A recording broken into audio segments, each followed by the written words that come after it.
You have no idea where this place is, but it's nice to see that grunge has finally hit the interior decorating industry. It's a short pile polystyrene rug with the ubiquitous Have a Cyclopean Day symbol. Cyclopean Day. You have no idea where this place is, but it's... This symbol is all the rage among teenagers in the quadrant. None of the adults knows what it means, but it's shorthand for no sign of life. That's funny. This keypad undoubtedly controls the doorway. Your captors have obviously been drinking mass quantities of that new imported beer, Tecate Wormhole. Ooh. It's Kathy Meyerland, an attractive model with gills from one of those stinky swamp-like planets like Madoria, or Slimyon, or Muxalon 4. This poster is from that new graphic novel series about the sewer worker who doubles as a psychic investigator. You think it's called Gabriel Norton. It looks like the lead singer for that new death metal band, the Disgruntled Postal Workers. It's the popular pin-up alien Krill McPherson, the one that poses all over Time Pods in Space Piston magazine. Just watch that McPherson strut. It's Cindy Crawfish, a beautiful merwoman and spokesmodel from one of those beach-strewn wimpy watery planets like Aquaria or Oceania or Wateria. Surprisingly, it's a pile of books. Who'd have thought these guys could read? I know, right? This is the data corder you got from that endodroid hunter dude. Hey, what's he got? What's he doing with mine? This little unit is a portable dehumidifier. When you're a guy like Syngent, who sweats like a bicranial crud snorter, you need one of these things going all the time. Ooh, that could be a clue. Teddy Schmuckspin, a popular children's toy, sits on the floor. If you weren't a popular child, you didn't get one. Yeah, Teddy Ruxpin. Ooh, there's a duck. You have no idea where this place is. This alien woman looks to be in very bad shape. Her pupils are fixed and dilated. Her body is stiff, almost as if she's dead. And her skin looks tight and puffy, as if bodily gases are building up inside her. Bandages and patches appear in profusion all over her, and some of her seams look like they're about to give way. You make a mental note to come back and rescue this poor woman. How groovy! They've got a neon sign for Spore beer. Spore yourself a tall, frosty one. A beautiful thick shag carpet of Pelvis Brelsford, the rock and roll programming sensation, adorns the east wall of this grungy apartment. They ripped off an alien crossing sign. How sophomoric.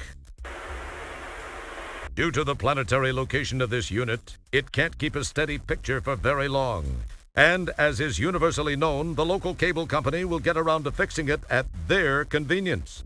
And who knows, you might get lucky and get another shopping channel or country western station in the process. It's the key ring that doofus hung on the wall after the other doofus left. Yeah, doofus. Hey, what the fu... I don't want to see you move another inch or I'm gonna slice you into nice little bite-sized pieces. Now, can it?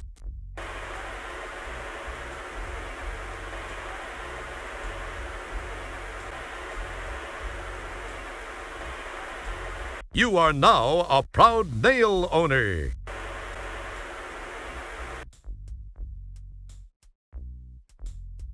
Good thinking. The nail proves to be just what you needed to free yourself from those handcuffs. Don't get all excited, Little Red Riding Hood. You aren't out of those woods yet.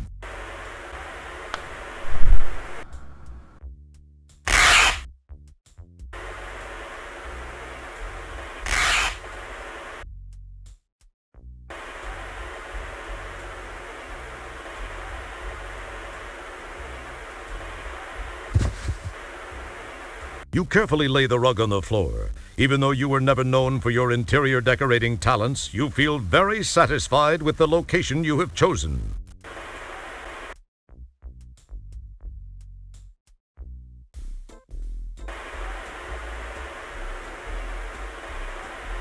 I'm dancing. I'm dancing.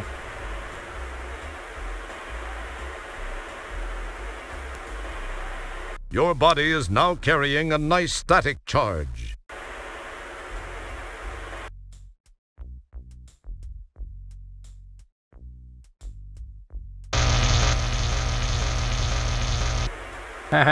Wow, the static energy you built up discharged, frying Lard Boy's circuitry. Did you actually think of that, or was it just luck? It's just luck.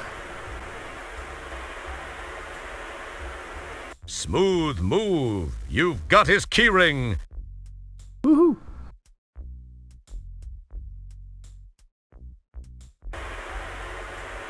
You now possess the Mahdi. Your search through the CDs reveals a bunch of typically boring multimedia magazines. A multimedia phone book. Too bad there aren't any phones around here. I'm not touching that. It does nothing until you insert a 3DOA compatible disc. Successful People Managing Techniques by Carm Trebus. Funny, it's empty. MF-DOS for idiots, morons, and phoebes. MF-DOS. Touring Xenon on 5 buckazoids a day. Discovering your inner maggot. How to become assigned to being a corporate creative genius without really trying. This might be worth checking out. It's a copy of Popular Tektronix. Popular Tektronix. You should have paid attention the first time. This game's budget is way too small to allow me to list all those titles over again.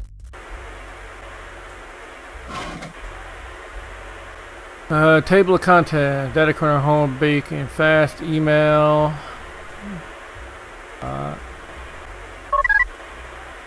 You too can make a homey beacon from simple household goods. Take that.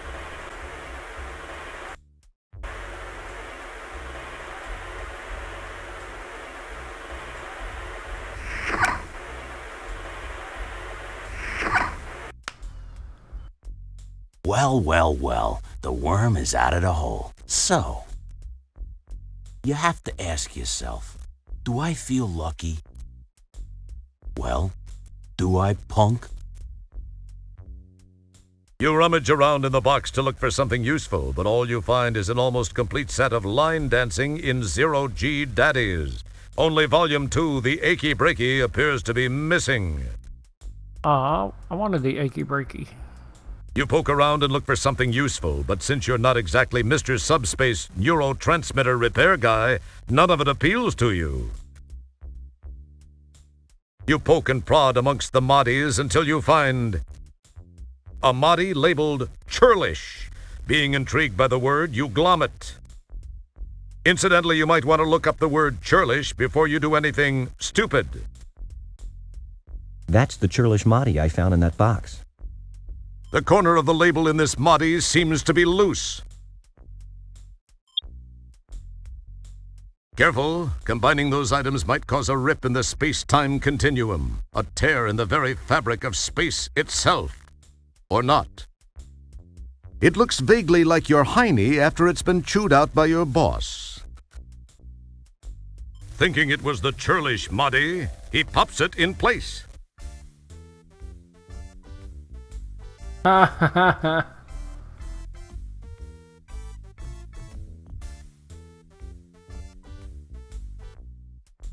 Okay. The room seems to be vibrating ever so slightly, the telltale residue of a local damping field. This appears to be some sort of control room. There's a landing platform beyond the damping field induction coils in the archway. Boy, this terrace is a nice change from the stink-laden confines of that apartment. It's Nigel's belt, complete with a damping field actuator and a nifty personal grooming assistant. Excellent guess, Kreskin. Wrong, but excellent.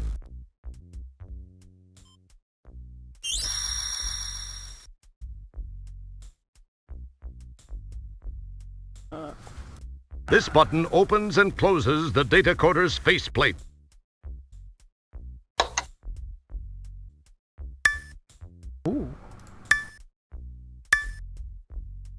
Ah, okay, okay.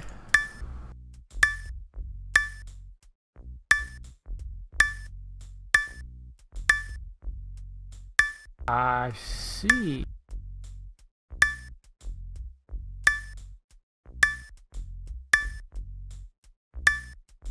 Okay. Okay.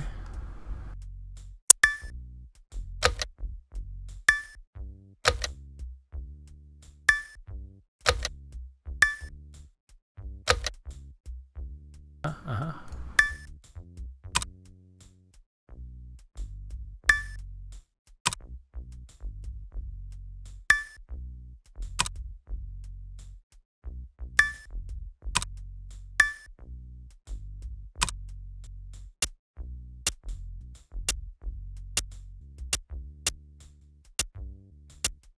You should close the faceplate before turning the power on. Oh, okay. I knew that. Homing beacon. There we go.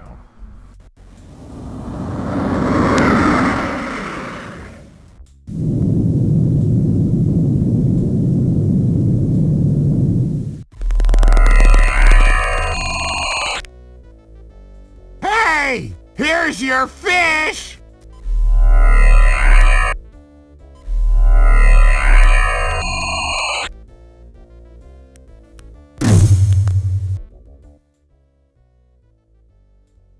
Stellar, you picked up my homing signal. I can't believe I actually made it work. Now no one can say I spent a little bit too much free time in the bathroom with Popular Tektronix. Popular Tektronix, who are you trying to kid? I know what you were reading in there. Hey, it was just for the articles. What was that voice, Roger? I thought I heard something. Pay no attention, Stellar. It was probably just a mechanical flatulence from the ship. Anyway, we received a transmission from a nearby StarCon communications monitoring platform. They told us of some unusual signal originating from the area of polysorbate 60. We dialed it in, scanned the coordinates, and found you. So what are you doing in this sector, Stellar? I thought you were stationed on the SCS Heinz 57. Heinz 57. I am. I had some leave accumulated and decided to take it. This is kind of embarrassing for me. I actually came to see you. I've been thinking about you a lot lately, and I was curious about what you'd been up to, so I decided to visit. And when I arrived here, I found you had just left for shore leave on polysorbate. I decided to follow you down and try and catch up with you. When I got to that dump of an inn and found you'd been kidnapped by those thugs, I searched around but could find no trace of where they'd taken you. That certainly is a strange place. I decided to beam back up to the deep ship and try to locate you through your transport communicator signal. When I'd returned, I found you'd left it up here on the ship. I didn't know what to do then until that call came through from the StarCon installation. You're a lucky man, Wilco. Yeah. I guess I am. If you hadn't gotten there when you did, I'd probably be a victim of some serious cement poisoning after those geeks chucked me off that balcony. Terrace. What? Well, actually, it was a terrace. Whatever. Thanks, Stellar. I sure owe you a big one. I'd sure like to collect that sometime. But let's talk about you and me. Perhaps I could take you to dinner sometime soon. I'd like that, Stellar. I'd like that a lot. The thing is that I kind of have a relationship with another, and I wouldn't feel very comfortable about that. I mean, it wouldn't be fair to her. You understand? Not to mention the fact I'd be wearing my sphincter for a necklace if Beatrice ever found out. I hope you do understand, Stellar. I like you. I think I even more than like you. I don't know where I got this inordinate sense of loyalty toward Beatrice.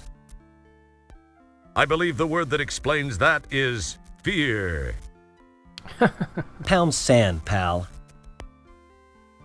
Please know that were the situation any different, I'd be making that date with you right now. Oh, I see. Friends, co-workers, buddies. That's all this is gonna be. I guess I knew it somewhere inside. I just didn't want to believe it. I guess I admire your trueness of heart, however misplaced. But I feel much more inclined to damn you for it. I know that's selfish, but it's how I feel. I must admit it shows something more about you, more depth of character than I gave you credit for, Wilco. Well, I'm patient if you ever have a change of heart. Well, Roger, we should see what we can find out about those subhuman walking dumpsters that had such a keen interest in you. I don't suppose you heard their names. No, but I did get this neat personal grooming assistant. It needs a little cleaning, but... That's great, Roger. Don't clean it, though. Take it to the sick bay. There's a DNA analyzer there. We can scan the contents and perhaps use the results to get some names and information about these guys. Good thinking, Stellar. I probably would have thought of it, eventually. Yeah, I'm sure you would have, Roger. Look, I've got to go to sick bay and get some treatment for my back after that not-so-graceful rescue. Oh, yeah, that. Sorry. Well, I'll see you there.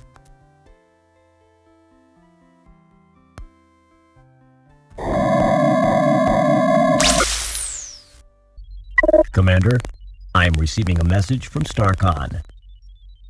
Computer on screen. Hello, Commander Kilbasa. I have a new directive for Deep Ship 86. This is actually a special request from me, Commander. As you may know, I served with Admiral Bluntfang during the Fallopian campaign. Admiral Bluntfang's widow is involved in building an off-world retirement community. They are almost finished, but have requested assistance from Deep Ship 86.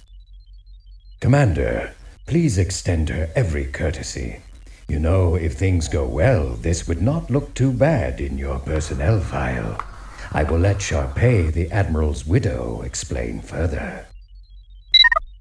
Hello, Commander Kilbasa. As Admiral Toolman mentioned, we have almost completed our project here, but could use StarCon assistance. To be honest, Commander, I pulled a few strings, but this is an important mission, I assure you. Since you are scheduled to be present for the dedication of the Golden Light Year's Retirement Center anyway, I hoped you might alter your travel plans to accommodate an earlier arrival. From the information provided me by my old friend, the Admiral, you would be able to warp here within a few hours. I require some assistance from your ship, as well as one of your crew members. Allow me to explain. Meanwhile, back in sickbay, it's just a crate. I didn't know that. It's the DNA sequencer scanning bed. This is where you put the food, specimen you desire to scan. Many things rest on the center console. Most of them are merely non-functional screen dressing. Pretty cool looking, eh? Stellar is getting treatment for her back injury. You should be ashamed of yourself for jumping on her like that, you baby. Jabba is an interesting-looking fellow. That is, if you think a melted purple marshmallow with an internal skeleton is interesting. He's the main research attendant here in the sick bay. Apparently, the doctor is way busy as he completely ignores you. This is one of the control panels for the biofeed scanner above the medibunk. Skilled personnel know how to properly operate this.